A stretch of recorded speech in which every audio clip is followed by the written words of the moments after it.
आदरणीय प्रधानमंत्री श्री नरेंद्र मोदी जी के नेतृत्व में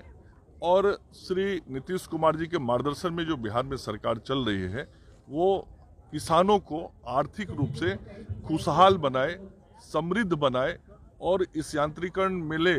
में बहुत बड़ी संख्या में हमारे किसान भाई बंधु बहनें आ रही हैं। एक बड़ा परिवर्तन आपको दिखाई पड़ रहा होगा कि पहले कृषक का मतलब लोग पुरुष समझते थे, लेकिन आज कृषक का मतलब पुरुष के साथ महिलाएं भी हैं। और अभी इस वर्ष हम लोगों ने 186 करोड़ रुपया अनुदान देने का इस कृषि यंत्र के संदर्भ में निर्णय किया है और कुल 75 प्रकार के कृषि यंत्र दिए जाते हैं, जिसमें 40% से लेकर 80% तक का अनुदान सरकार की ओर से किसानों को उपलब्ध कराया जाता है। तो इतनी बड़ी राशि जो अनुदान के रूप में किसानों को दी जाती है वो इसलिए कि किसान प्रोत्साहित होकर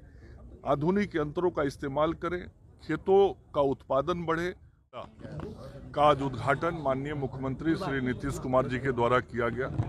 इसका मकसद ये होता है कि जो आज आधुनिक यंत्र आए हैं खेती के काम के लिए, जिससे किसानों को लाभ होता है, उनके उत्पादन और उत्पादकता को वृद्धि होती है और उनका आर्थिक आमदनी बढ़ता है, वैसे सभी उपकरणों का प्रदर्शनी यहाँ लगाया गया है। और बिहार की सरकार इस बात का हमेशा प्रयास करती है कि हमारे जो किसान हैं वो आधुनिक कृषि यंत्रों का उपयोग करें। और अभी इस वर्ष हम लोगों ने 186 करोड़ रुपया अनुदान देने का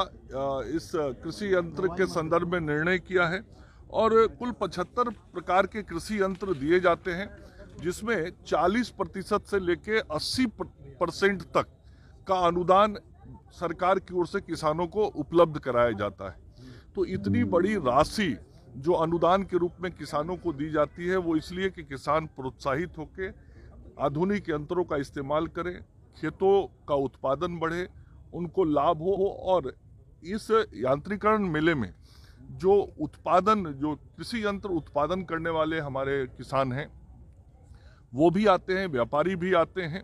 और जो विभिन्न प्रकार के आप देख रहे होंगे इस मेले में कि बिहार में भी अब बहुत तरह के आधुनिक कृषि यंत्रों का उत्पादन हो रहा है, यहाँ बनाया जा रहा है और इसका लाभ बिहार के किसानों को मिल रहा है। तो कुल मिला के हमारा प्रयास है कि आदरणीय प्रधानमंत्री श्री नरेंद्र मोदी जी के नेतृत्व में और श्री नीतीश कुमार जी के मार्गदर्शन में जो बिहार में सरकार चल रही है वो किसानों को आर्थिक रूप से खुशहाल बनाए, समृद्ध बनाए और इस यांत्रिकरण मेले में बहुत बड़ी संख्या में हमारे किसान भाई बंधु बहनें आ रही हैं। एक बड़ा परिवर्तन आपको दिखाई पड़ रहा होगा कि पहले कृषक का मतलब लोग पुरुष समझते थे, लेकिन आज कृषक का मतलब पुरुष के साथ महिलाएं भी हैं। तो नरेंद्र मोदी जी और नीतीश कुमार जी के नेतृत्व में जो महिला सशक्तिकरण हुआ है, आर्थिक रूप से जो उनका सशक्तिकरण हुआ है कृषि के माध्यम से, वह भी आपको इस मेले में बहुत स्पष्ट तौर पे दिखाई पड़ेगा। तो कुल मिला के ये अगले 2 दिसंबर तक मेला चलने वाला है और इसका लाभ बिहार के लाखों लाख किसान